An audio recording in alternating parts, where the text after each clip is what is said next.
Members of Congress, I have the high privilege and the distinct honor of presenting to you the President of the United States.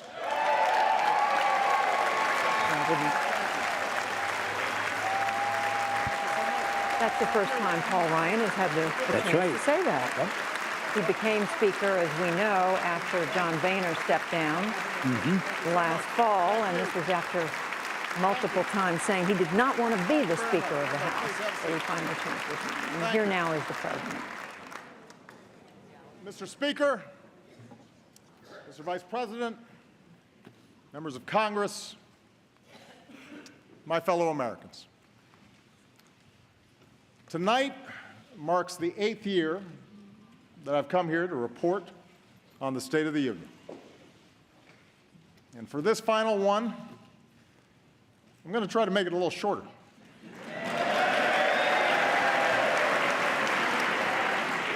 I know some of you are antsy to get back to Iowa.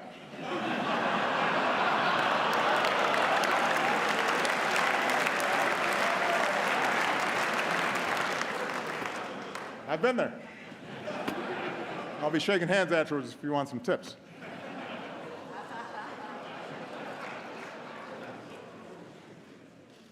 Now, I understand that because it's an election season, expectations for what we will achieve this year are low. But, Mr. Speaker, I appreciate the constructive approach that you and other leaders took at the end of last year to pass a budget and make tax cuts permanent for working families. So I hope we can work together this year on some bipartisan priorities like criminal justice reform and helping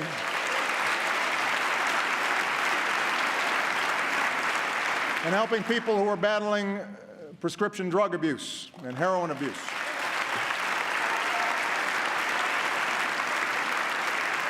So who knows, we might surprise the cynics again. But tonight, I want to go easy on the traditional list of proposals for the year ahead. Don't worry, I've got plenty.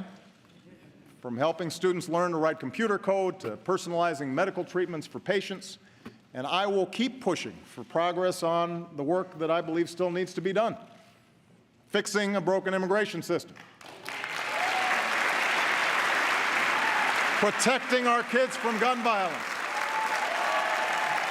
Equal pay for equal work, paid leave, raising the minimum wage. All these things still matter to hardworking families. They're still the right thing to do.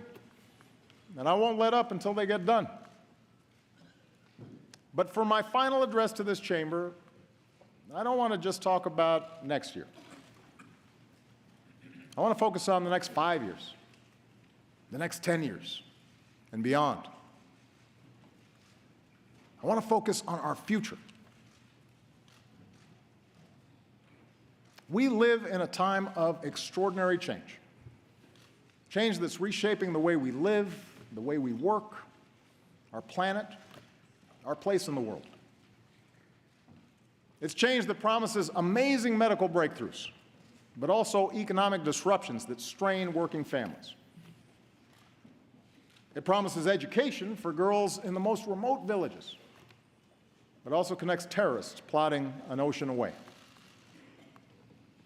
It's change that can broaden opportunity or widen inequality.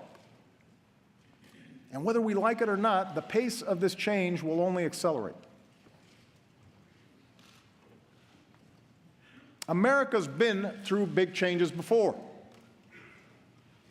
Wars and depression, the influx of new immigrants, workers fighting for a fair deal, movements to expand civil rights. Each time, there have been those who told us to fear the future, who claimed we could slam the brakes on change, who promised to restore past glory if we just got some group or idea that was threatening America under control. And each time we overcame those fears. We did not, in the words of Lincoln, adhere to the dogmas of the quiet past.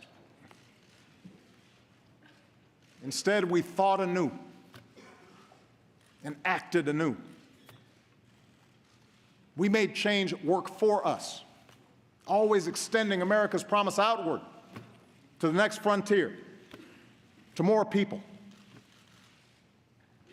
And because we did, because we saw opportunity where others saw peril, we emerged stronger and better than before. What was true then can be true now. Our unique strengths as a nation, our optimism and work ethic, our spirit of discovery, our diversity, our commitment to rule of law, these things give us everything we need to ensure prosperity and security for generations to come.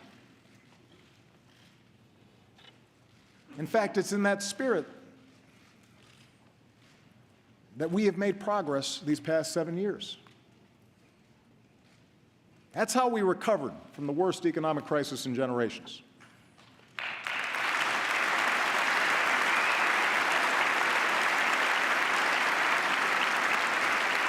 That's how we reformed our healthcare system and reinvented our energy sector.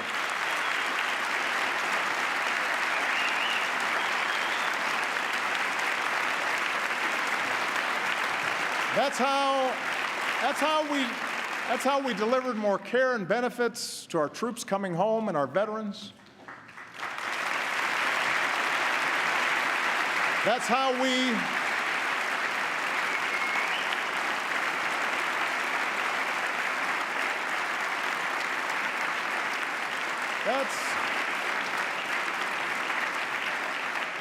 That's how we secured the freedom in every state to marry the person we love.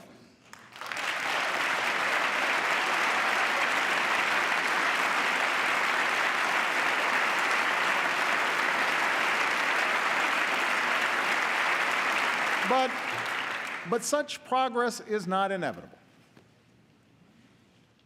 It's the result of choices we make together. And we face such choices right now. Will we respond to the changes of our time with fear, turning inward as a nation, turning against each other as a people? Or will we face the future with confidence in who we are, in what we stand for, and the incredible things that we can do together? So let's talk about the future. And 4 big questions that I believe we as a country have to answer, regardless of who the next president is or who controls the next Congress. First, how do we give everyone a fair shot at opportunity and security in this new economy?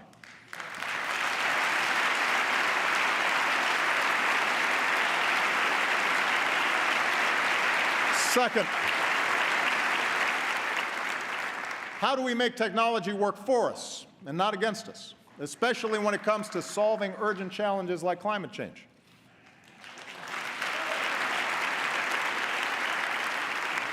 Third, how do we keep America safe and lead the world without becoming its policeman?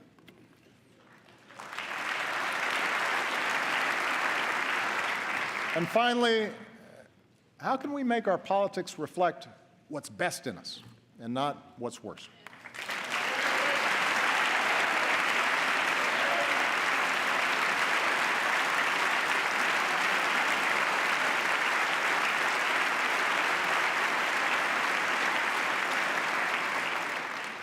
Let me start with the economy and a basic fact. The United States of America, right now, has the strongest, most durable economy in the world.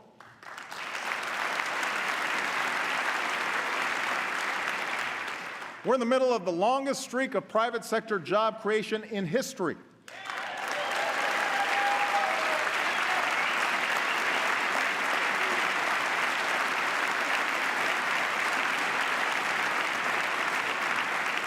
More than 14 million new jobs, the strongest 2 years of job growth since the 1990s, an unemployment rate cut in half. Our auto industry just had its best year ever.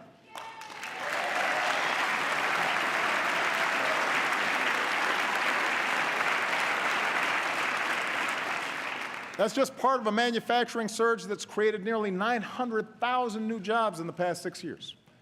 And we've done all this while cutting our deficits by almost 3/4.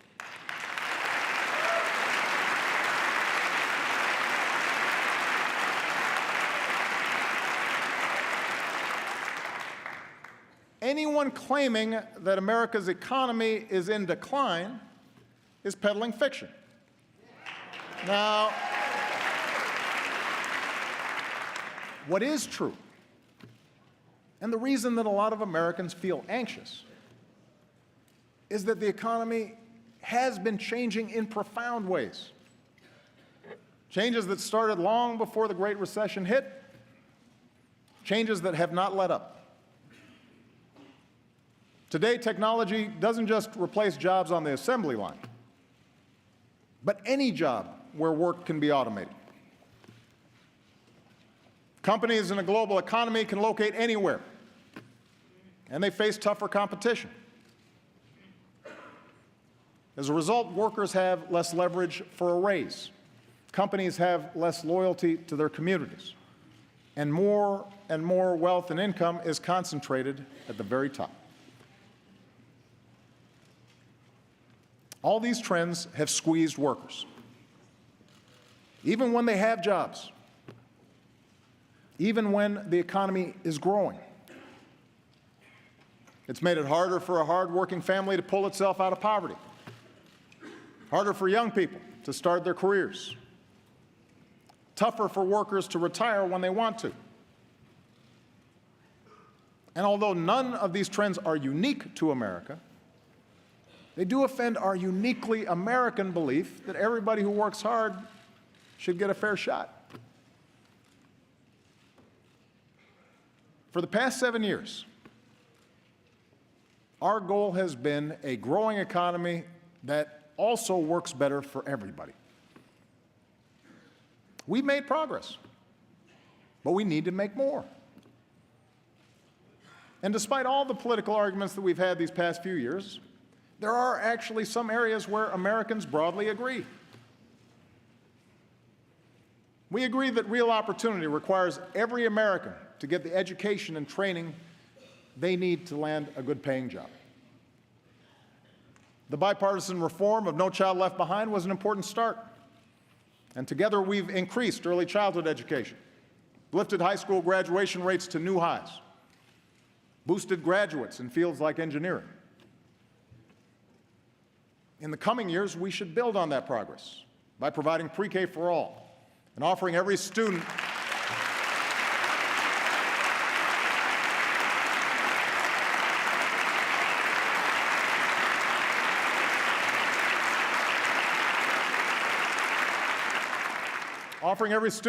the hands-on computer science and math classes that make them job ready on day one. We should recruit and support more great teachers for our kids.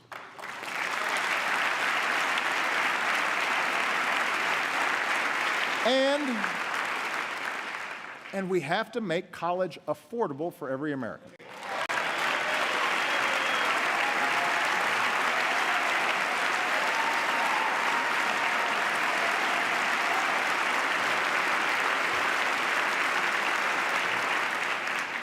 No hardworking student should be stuck in the red. We've already reduced student loan payments to 10% of a borrower's income, and that's good. But now we've actually got to cut the cost of college.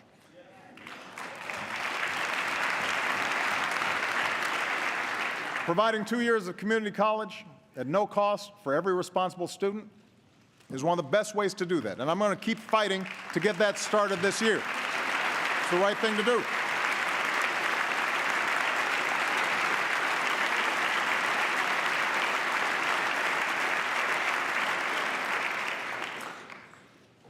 But a great education isn't all we need in this new economy. We also need benefits and protections that provide a basic measure of security. It's not too much of a stretch to say that some of the only people in America who are going to work the same job in the same place with a health and retirement package for 30 years are sitting in this chamber.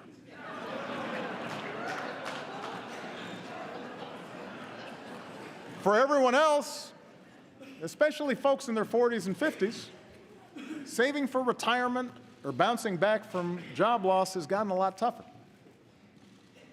Americans understand that at some point in their careers, in this new economy, they may have to retool, they may have to retrain, but they shouldn't lose what they've already worked so hard to build in the process.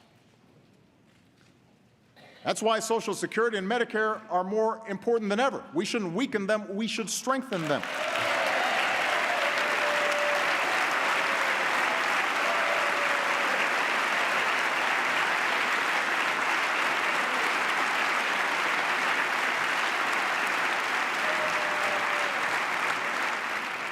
And for Americans short of retirement, basic benefits should be just as mobile as everything else is today. That, by the way, is what the Affordable Care Act is all about. It's about filling the gaps in employer-based care so that when you lose a job, or you go back to school, or you strike out and launch that new business, you'll still have coverage. Nearly 18 million people have gained coverage so far. And in the process,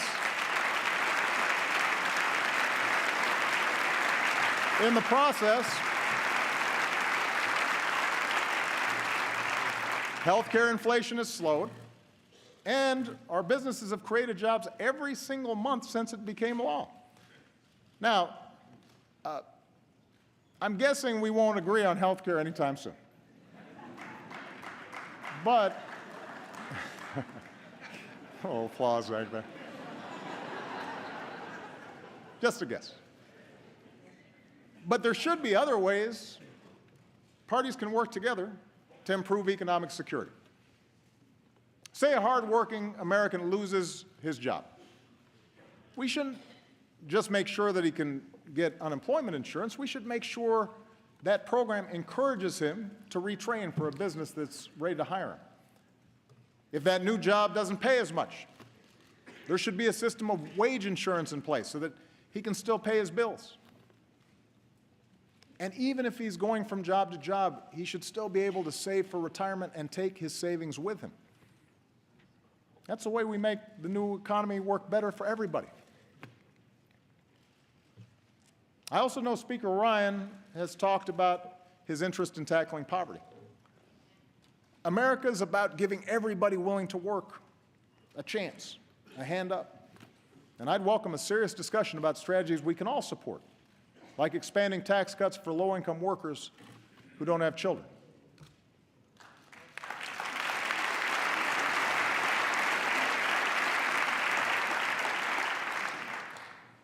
But there are some areas where we just have to be honest. It has been difficult to find agreement over the last 7 years. And a lot of them fall under the category of what role the government should play in making sure the system's not rigged in favor of the wealthiest and biggest corporations. And it's an honest disagreement. And the American people have a choice to make. I believe a thriving private sector is the lifeblood of our economy. I think there are outdated regulations that need to be changed. There is red tape that needs to be cut. There you go. Yeah.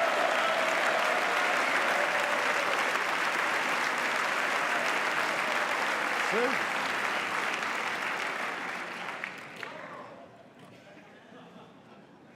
But after years now of record corporate profits, working families won't get more opportunity or bigger paychecks just by letting big banks or big oil or hedge funds make their own rules at everybody else's expense.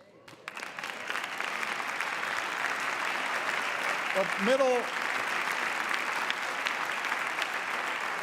Middle-class families are not going to feel more secure because we allowed a tax on collective bargaining to go unanswered. Food stamp recipients did not cause the financial crisis. Recklessness on Wall Street did.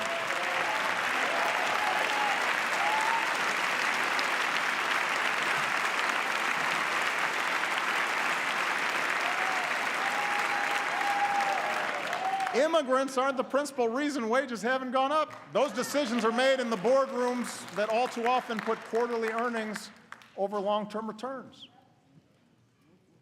It's sure not the average family watching tonight that avoids paying taxes through offshore accounts. The point is, I believe that in this new economy, workers and startups and small businesses need more of a voice, not less. The rules should work for them. And I'm not alone in this. This year I plan to lift up the many businesses who figured out that doing right by their workers or their customers or their communities ends up being good for their shareholders. And I want to spread those best practices across America. That's part of a brighter future.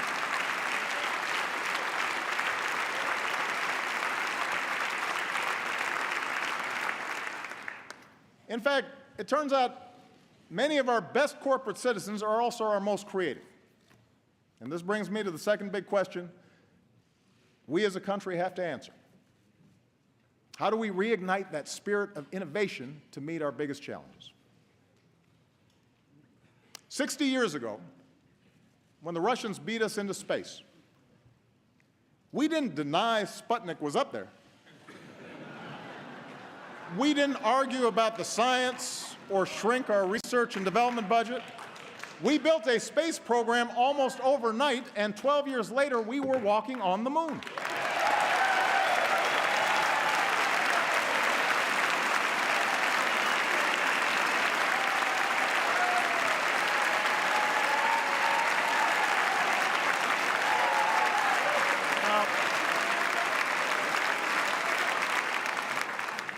That spirit of discovery is in our DNA. America is Thomas Edison and the Wright brothers and George Washington Carver. America is Grace Hopper and Katherine Johnson and Sally Ride. America is every immigrant and entrepreneur from Boston to Austin to Silicon Valley racing to shape a better future.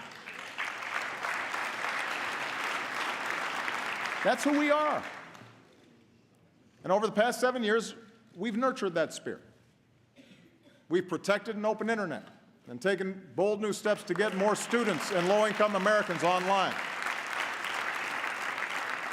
We've launched next-generation manufacturing hubs and online tools that give an entrepreneur everything he or she needs to start a business in a single day. But we can do so much more.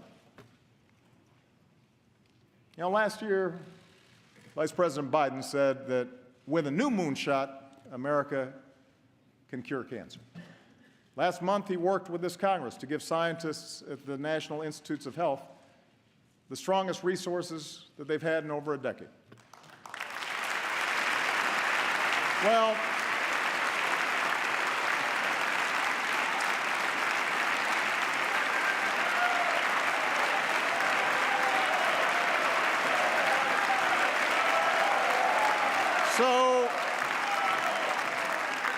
So tonight I'm announcing a new national effort to get it done. And because he's gone to the mat for all of us on so many issues over the past 40 years, I'm putting Joe in charge of mission control. For the loved ones we've all lost, for the families that we can still save, let's make America the country that cures cancer once and for all. What do you say, Joe? Let's make it happen.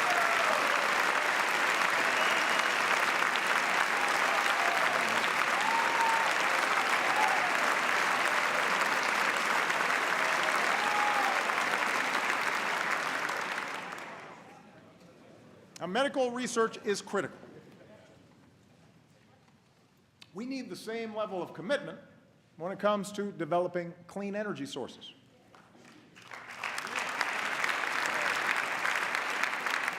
Look, if anybody still wants to dispute the science around climate change, have at it.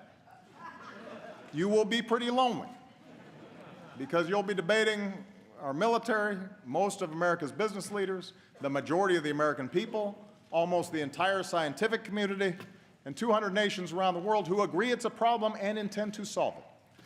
But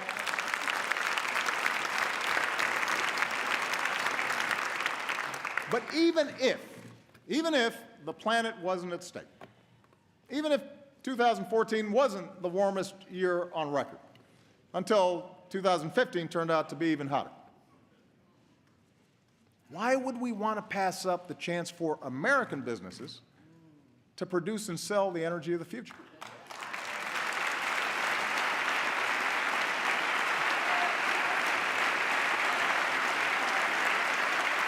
Listen,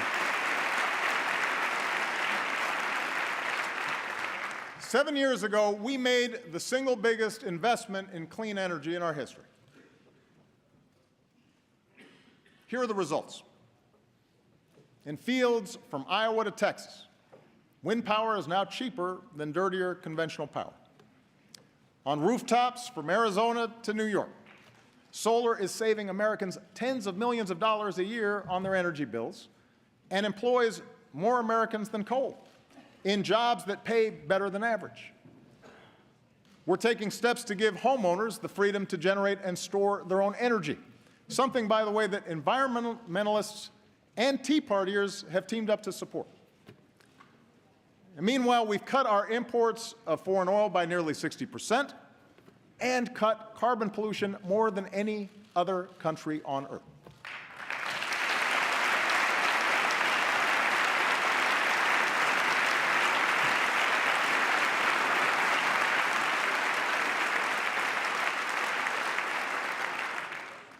Gas under $2 a gallon ain't bad either.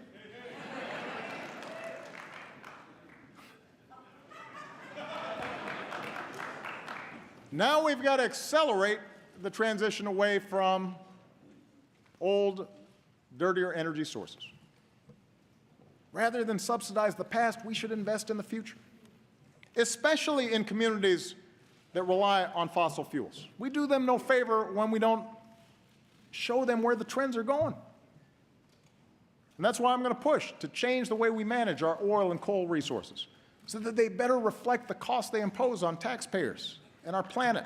And that way we put money back into those communities and put tens of thousands of Americans to work building a 21st century transportation system.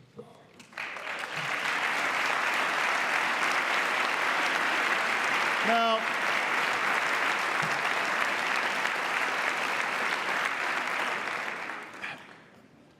none of this is going to happen overnight. And yes, there are plenty of entrenched interests who want to protect the status quo. But the jobs we'll create, the money we'll save, the planet we'll preserve, that is the kind of future our kids and our grandkids deserve. And it's within our grasp. Now, climate change is just one of many issues where our security is linked to the rest of the world. And that's why the third big question that we have to answer together is how to keep America safe and strong without either isolating ourselves or trying to nation build everywhere there's a problem. I told you earlier, all the talk of America's economic decline is political hot air. Well, so is all the rhetoric you hear about our enemies getting stronger and America getting weaker. Let me tell you something. The United States of America is the most powerful nation on earth, period. Period. It's not even close. It's not even close.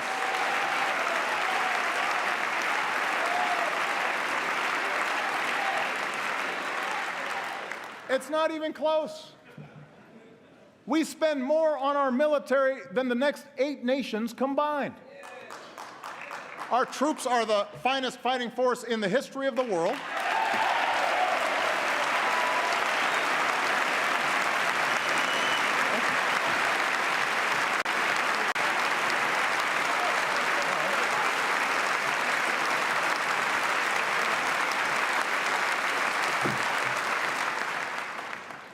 no nation attacks us directly or our allies because they know that's the path to ruin. Surveys show our standing around the world is higher than when I was elected to this office, and when it comes to every important international issue. People of the world do not look to Beijing or Moscow to lead, they call us.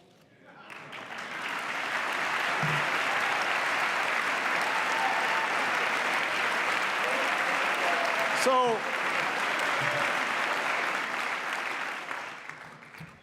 I think it's useful to level set here.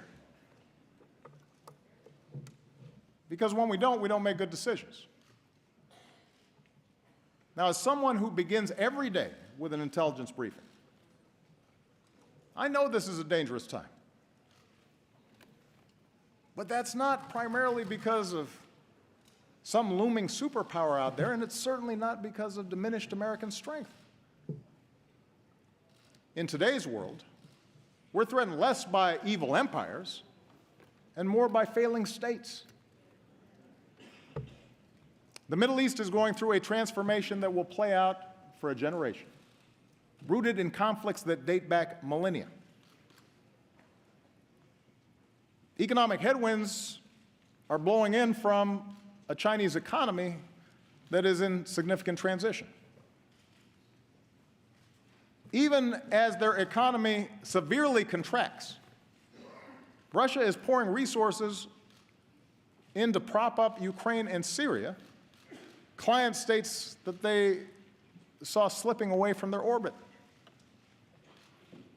And the international system we built after World War II is now struggling to keep pace with this new reality.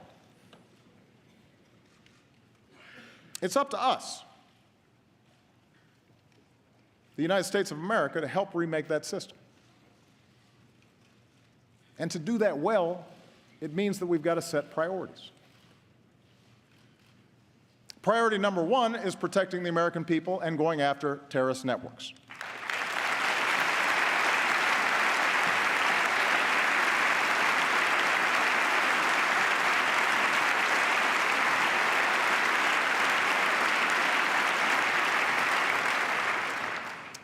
Both al-Qaeda and now ISIL pose a direct threat to our people because in today's world, even a handful of terrorists who place no value on human life, including their own, can do a lot of damage.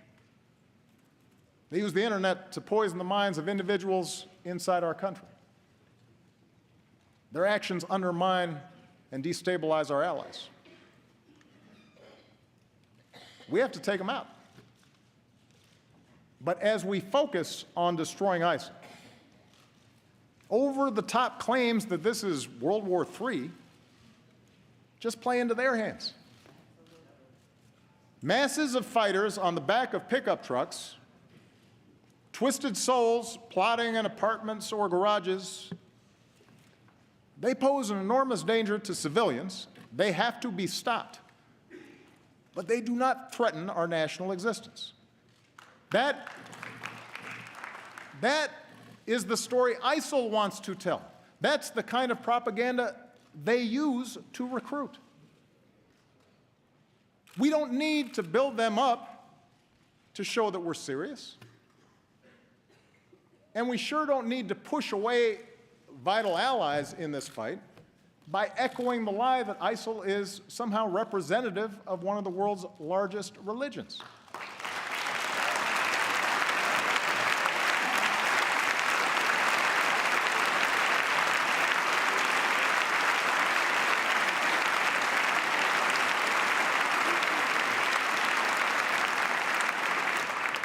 We just need to call them what they are, killers and fanatics who have to be rooted out, hunted down, and destroyed.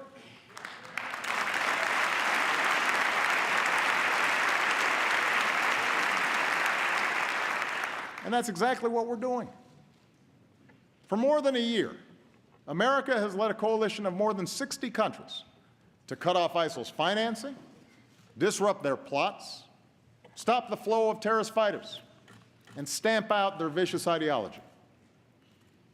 With nearly 10,000 airstrikes, we're taking out their leadership, their oil, their training camps, their weapons.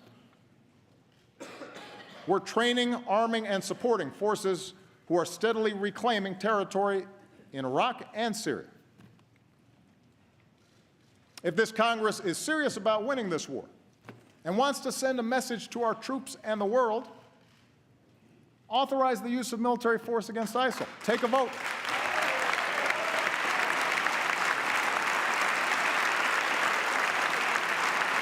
Take a vote.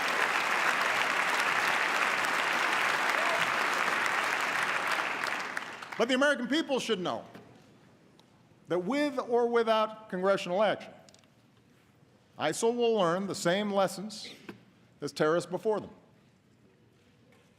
If you doubt America's commitment, or mine, to see that justice is done, just ask Osama bin Laden.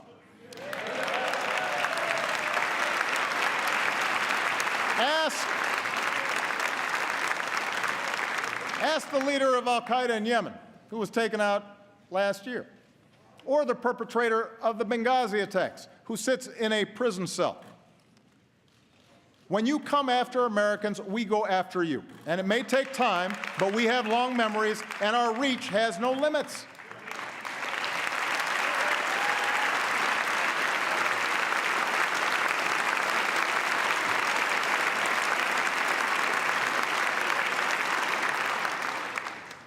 Our foreign policy has to be focused on the threat from ISIL and al-Qaeda. But it can't stop there. For even without ISIL, even without al-Qaeda, instability will continue for decades in many parts of the world. In the Middle East, in Afghanistan and parts of Pakistan, in parts of Central America and Africa and Asia. Some of these places may become safe havens for new terrorist networks. Others will just fall victim to ethnic conflict or famine, feeding the next wave of refugees. The world will look to us to help solve these problems. And our answer needs to be more than tough talk or calls to carpet bomb civilians. That may work as a TV soundbite, but it doesn't pass muster on the world stage. We also can't try to take over and rebuild every country that falls into crisis, even if it's done with the best of intentions. That's not leadership. That's a recipe for quagmire, spilling American blood and treasure that ultimately will weaken us. It's the lesson of Vietnam. It's the lesson of Iraq, and we should have learned it by now. Well,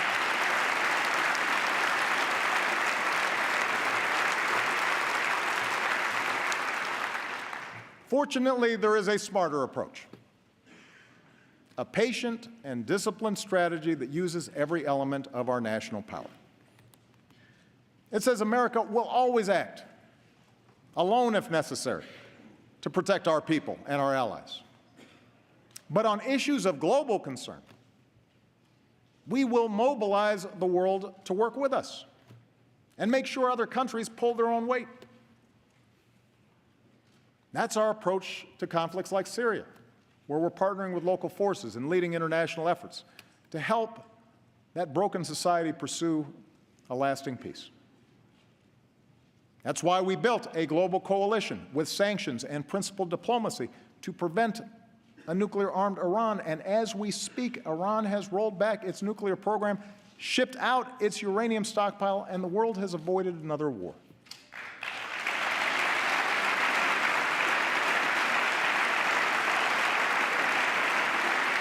That's how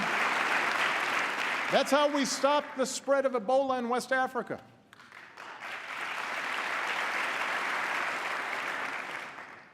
Our military, our doctors, our development workers, they were heroic. They set up the platform that then allowed other countries to join in behind us and stamp out that epidemic.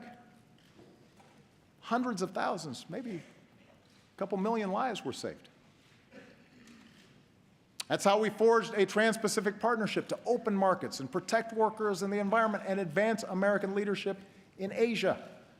It cuts 18,000 taxes on products made in America, which will then support more good jobs here in America. With TPP, China does not set the rules in that region, we do. You want to show our strength in this new century? Approve this agreement. Give us the tools to enforce it. It's the right thing to do.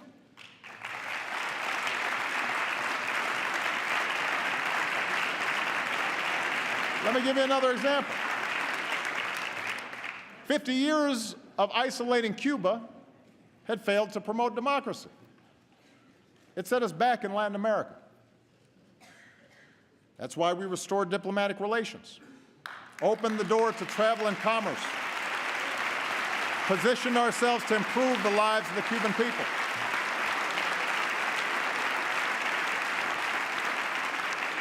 So if you want to consolidate our leadership and credibility in the hemisphere, recognize that the Cold War is over. Lift the embargo.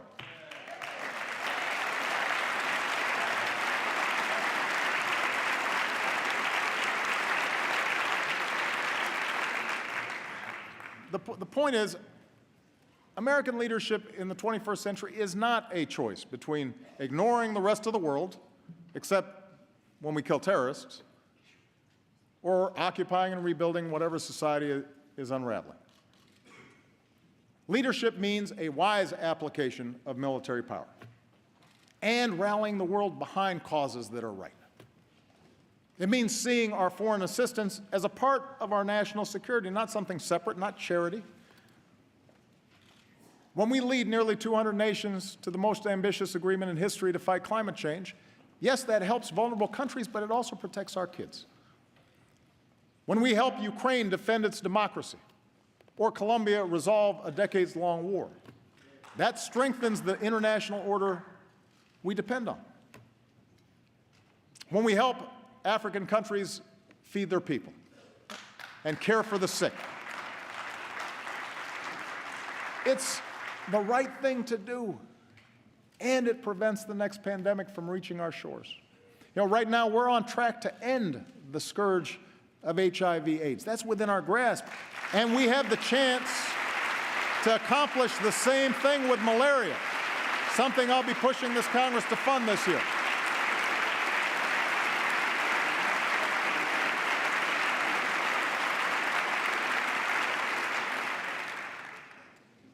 That's American strength. That's American leadership. And that kind of leadership depends on the power of our example. That's why I will keep working to shut down the prison at Guantanamo. It is expensive, it is unnecessary, and it only serves as a recruitment brochure for our enemies. There's a better way. And that's why we need to reject any politics that targets people because of race or religion. Let me just say this.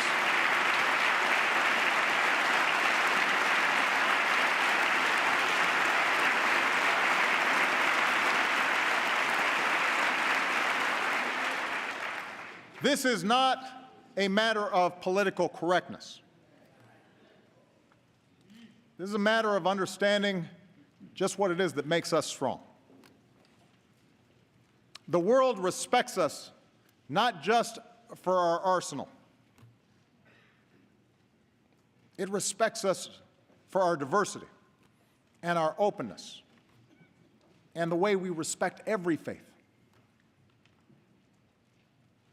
His Holiness Pope Francis told this body, from the very spot that I'm standing on tonight, that to imitate the hatred and violence of tyrants and murderers is the best way to take their place.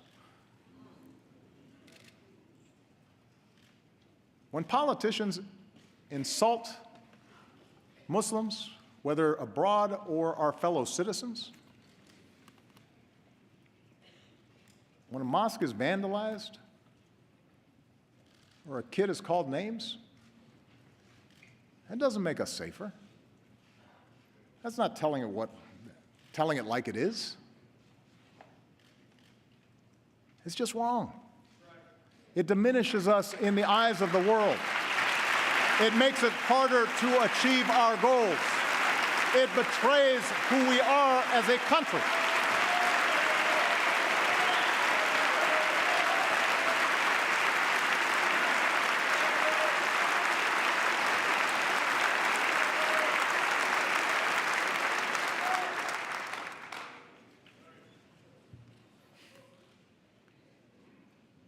We the people. Our Constitution begins with those three simple words. Words we've come to recognize mean all the people, not just some. Words that insist we rise and fall together. That's how we might perfect our union. And that brings me to the fourth and maybe most important thing that I want to say tonight. The future we want, all of us want, opportunity and security for our families, a rising standard of living, a sustainable, peaceful planet for our kids. All that is within our reach. But it will only happen if we work together. It will only happen if we can have rational, constructive debates. It will only happen if we fix our politics. A better politics doesn't mean we have to agree on everything. This is a big country. Different regions, different attitudes, different interests. That's one of our strengths, too. Our founders distributed power between states and branches of government and expected us to argue, just as they did, fiercely, over the size and shape of government, over commerce and foreign relations, over the meaning of liberty and the imperatives of security. But democracy does require basic bonds of trust between its citizens. It doesn't work if we think the people who disagree with us are all motivated by malice. It doesn't work if we think that our political opponents are unpatriotic or are trying to weaken America. Democracy grinds to a halt without a willingness to compromise, or when even basic facts are contested, or when we listen only to those who agree with us. Our public life withers when only the most extreme voices get all the attention. And most of all, democracy breaks down when the average person feels their voice doesn't matter, that the system is rigged in favor of the rich or the powerful or some special interest. Too many Americans feel that way right now. It's one of the few regrets of my presidency that the rancor and suspicion between the parties has gotten worse instead of better. I have no doubt a president with the gifts of Lincoln or Roosevelt might have better bridged the divide. And I guarantee I'll keep trying to be better so long as I hold this office. But my fellow Americans, this cannot be my task or any president's alone. There are a whole lot of folks in this chamber, good people, who would like to see more cooperation, would like to see a more elevated debate in Washington, but feel trapped by the imperatives of getting elected, by the noise coming out of your base. I know, you've told me. It's the worst kept secret in Washington. And a lot of you aren't enjoying being trapped in that kind of rancor. But that means if we want a better politics, and I'm addressing the American people now, if we want a better politics, it's not enough just to change a congressman or change a senator or even change a president. We have to change the system to reflect our better selves. I think we've got to end the practice of drawing our congressional districts so that politicians can pick their voters and not the other way around. Let a bipartisan group do it.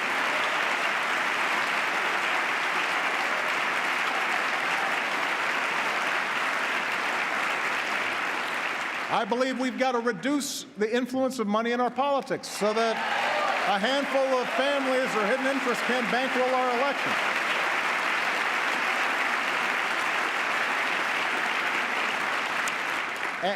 And if our existing approach to campaign finance reform can't pass muster in the courts, we need to work together to find a real solution, because it's a problem. And most of you don't like raising money. I know. I've done it. We've got to make it easier to vote, not harder. We need to modernize it for the way we live now.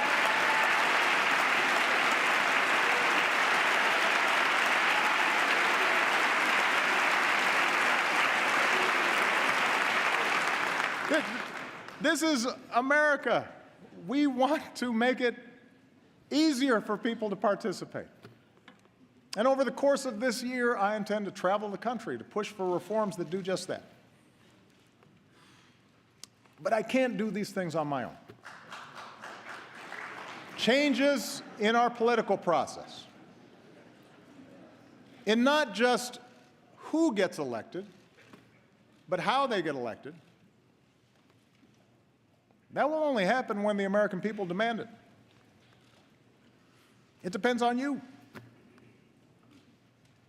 That's what's meant by a government of, by and for the people.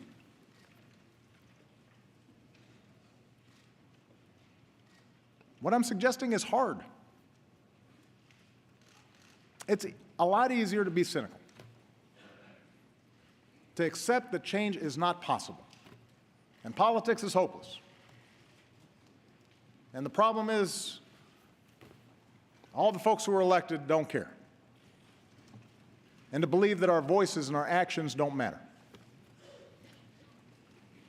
But if we give up now, then we forsake a better future. Those with money and power will gain greater control over the decisions that could send a young soldier to war, or allow another economic disaster, or roll back the equal rights and voting rights that generations of Americans have fought, even died to secure. And then, as frustration grows, there will be voices urging us to fall back into our respective tribes, to scapegoat fellow citizens who don't look like us, or pray like us, or vote like we do, or share the same background. We can't afford to go down that path. It won't deliver the economy we want. It will not produce the security we want. But most of all, it contradicts everything that makes us the envy of the world. So, my fellow Americans, whatever you may believe, whether you prefer one party or no party, whether you supported my agenda or fought as hard as you could against it, our collective futures depends on your willingness to uphold your duties as a citizen, to vote, to speak out, to stand up for others, especially the weak, especially the vulnerable, knowing that each of us is only here because somebody, somewhere, stood up for us.